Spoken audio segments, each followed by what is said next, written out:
Welcome to Health and Harmony Beyond the Teeth, where we dive into all subjects that will help you become healthier and happier. As a dentist, I believe dentistry is more than just teeth, so I created this show to focus on overall health. We will hear from leading experts about eating better, exercising better, breathing better, and sleeping better. We want to help you create harmony in your life so you can live your life to the fullest. We want you to thrive. Hello and welcome to Health and Harmony Beyond the Teeth. I'm Dr. Hal Stewart, your host, and so glad you're with us today. Today, we've got a very, very special guest, one of the most incredible doctors, one of the most incredible human beings that I've ever met, and she also happens to be my wife, Dr. Adriana Corredor Stewart. Dr. Corredor Stewart, welcome today. Thank you. We're glad to have you. Thank you. We are very proud to announce, Dr. Corredor Stewart and I, that we are the proud grandparents of a little boy. His name is Miles Dixon Kelly, and he's just over 2 weeks old. 2 weeks and about 3 days old today. So, which is very appropriate because today is going to be very special, and the next several broadcasts, we're doing a multi-part series on craniofacial development of children and how their faces develop and what kind of effect that has on their breathing and their immune system. We know that if we can raise kids with healthy airways and properly developed jaws, their chances of developing serious illness go way, way down. A big part of the development of an infant's face and their airway and their just their overall vitality is proper tongue function. Nursing that's the way a child eats. They suck, and from day one, we have to eat to survive. We have to breathe to survive. Those two things are very, very interrelated, very intimate. And we know that children that develop with small jaws and crowded teeth, that problem started very early on. As a matter of fact, most of these kids were born with this problem. There's nothing that they can do about it. And it's called a tongue tie. And that's what Dr. Corredor specializes in.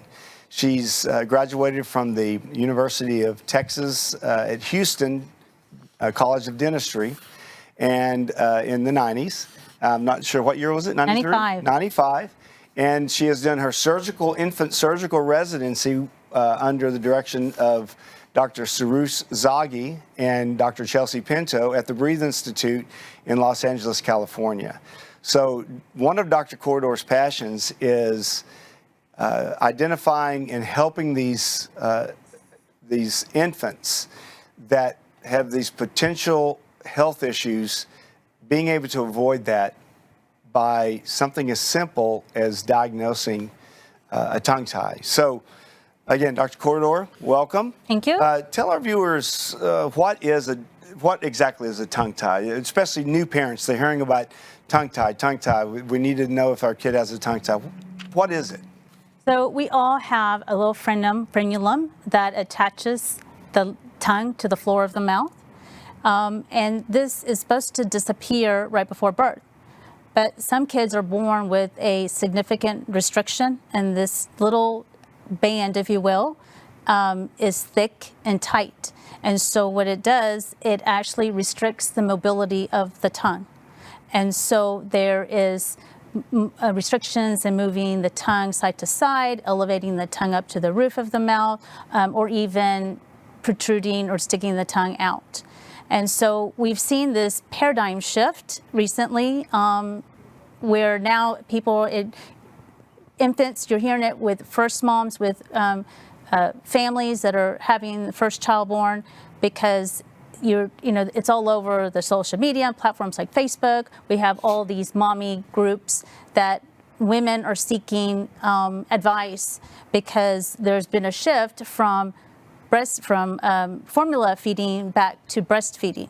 If a child has a tongue tie, they may have trouble latching, but So it would be just naturally like, well, give them a bottle instead.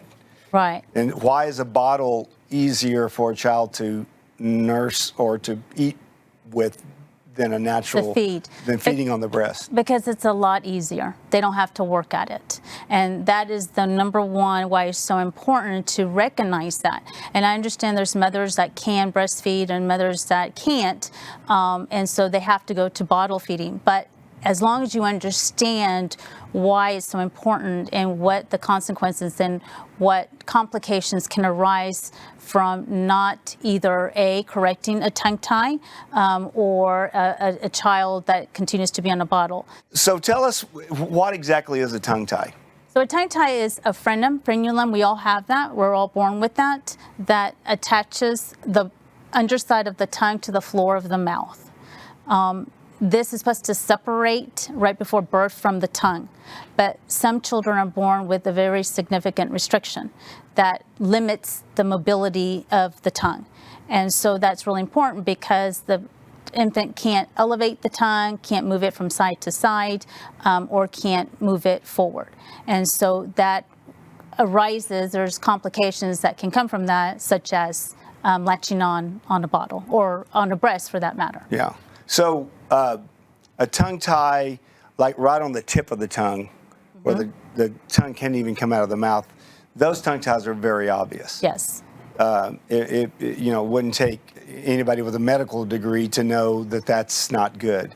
And so we're talking about that, but we're mainly talking about what might look like a normal tongue tie, because everybody has that frenum. Every child does. We're born with it, but some are more restrictive than others. Yes. Is that not correct? That's correct. So babies that have tongue ties will display the symptoms over and over again. What are the symptoms? So Tell us some of symptoms the would be pain at the breast. Okay, so that's symptoms with the mother. With the mother, So breastfeeding. Okay. Because due to the inability of the tongue to be able to elevate and go over the jaw, so they just kind of sit chewing and gnawing on the breast, and often can cause, of course, discomfort and sometimes even trauma, to the breast. You will also find these infants also have a lot of swallowing of the air. They're swallowing air because there's a constant loss of a seal or of a suction. And so you'll hear a clicking noise, so they're swallowing air over and over again. And this will lead to excess, gas, excess fuzziness, and excess reflux. So if an infant is nursing properly, is there still a need for them to, be burped afterwards? I know that's always something that kids, they burp. Are they still going to get a little bit maybe, but they can. It depends. But for the most part, if they are not swallowing that air, you're not going to have that. Yeah. Because that burping is usually caused from, irritable, or there's gas, and so it builds up, and so you're having to burp that out. So, and there's a difference too when you bottle feed than you breastfeed. Bottle feed, an infant doesn't have to work as hard. So sometimes the flow of them receiving the milk is too quick, and so that can upset their stomachs as well, and the kind of colicky symptoms arise from that. So that's interesting, because I think of when my oldest daughter was a little girl, we had these little caterpillars, and they went into their cocoons, and they were starting to become butterflies, and we helped one of the butterflies out of its cocoon. And when we set it free, it couldn't fly. It just fell right to the ground. Then we read the struggling to get out of that cocoon is what builds its, I guess butterflies have muscles. I've never thought of it. Yeah. But build the strength Absolutely. to fly. So the child having to work at eating is not a bad thing. No. We want them to do that. Absolutely, because that forms a good foundation for jaw development. The jaw development. A child that is having to work is going to use a lot more muscles and build up those muscles. The other thing is they become more aware of their structures. Whereas if a child is bottle feeding, it's a little bit easier. They don't have to work as hard. So tongue tone is low. Yeah. It's almost like they're not having to work as hard, so they are not developing those structures around the tongue itself or any other structures in the mouth. And Yeah. So if you had a child that grew up and they were in a car seat, you carried them everywhere they needed to go. Their legs, their bones, they would never develop correctly. They would be frail, and so it's the same thing. We want these muscles in the mouth to build up, and so the jaws build up. Yeah. So pain in the breast? What are some other things that a young mother can be looking for that maybe her child has a restrictive tongue tie? Clicking. There could be clicking while they're nursing. While they're nursing, okay. That's one of them. You can also, so there's a tongue tie, but there can also be a lip tie. You can see blistering of the lip. So a lip tie could be the upper lip and the lower lip, or both? Yes. If there's a lip tie, you'll also notice that there's at rest the mouth posture. There's an open, so this infant becomes a mouth breather. And again, it has to do with not being able to form that seal with the lips. You can see also if there's a lip tie that the lip doesn't flange over the bottle or the breast. So again, it goes back to latching on issues and difficulty in either breastfeeding or bottle feeding. So the interesting, when a child's sleeping, when an infant is sleeping, and their mouth is open, yeah. That's not good, is it? That's not a good sign. That's not a good sign. No, because they're not. The most important thing is that tongue is most likely restricted, so they're not able to form a suction on the roof of the mouth or elevate the tongue properly. In breastfeeding, the tongue has to go up. And again, that's promoting that tone of the tongue. That's promoting the elevation as it's supposed to. It forms a much proper seal, much better seal. But then also it forms the basis of growth and development of their upper jaw, then their lower jaw. So it's all connected. Yeah. And it has a long-term effect on the rest of this child's life into teenage years, into adulthood. Absolutely. And swallowing and putting that tongue up, that's the first initial phase of swallowing. That will develop into patterns of swallowing that later will affect growth and development or speech. And so it can carry on, not just from the early ages, but can carry on to childhood and then adulthood. Wow. Yeah. Well, it's fascinating. I'm so glad that Dr. Corredor has delved into this and has researched this and studied it and done her surgical residency, because we now at the Stewart Center for Optimal Health can really benefit patients from the cradle all the way up to their geriatric years.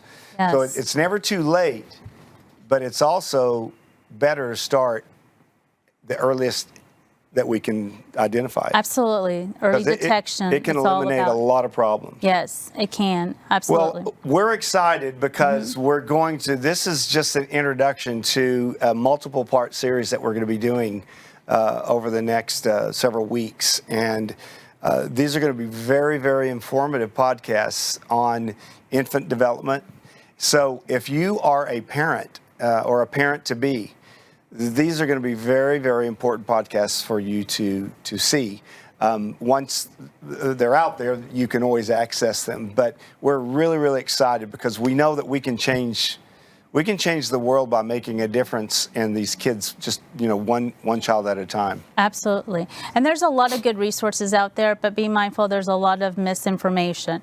And so we're here to help families at least direct them and get them into the right hands, whether it's us or any other specialists, myofunctional therapists or lactation consultants, feeding therapists. There's a lot of good people out there that are knowledgeable and that can help. And sometimes you do need multiple. It's a team approach that we do, right. And it has to be. It takes a village to raise a child. So, well, and that's what this podcast is all about. Yeah. This podcast is our goal and our hope is that we're providing good information for people out there.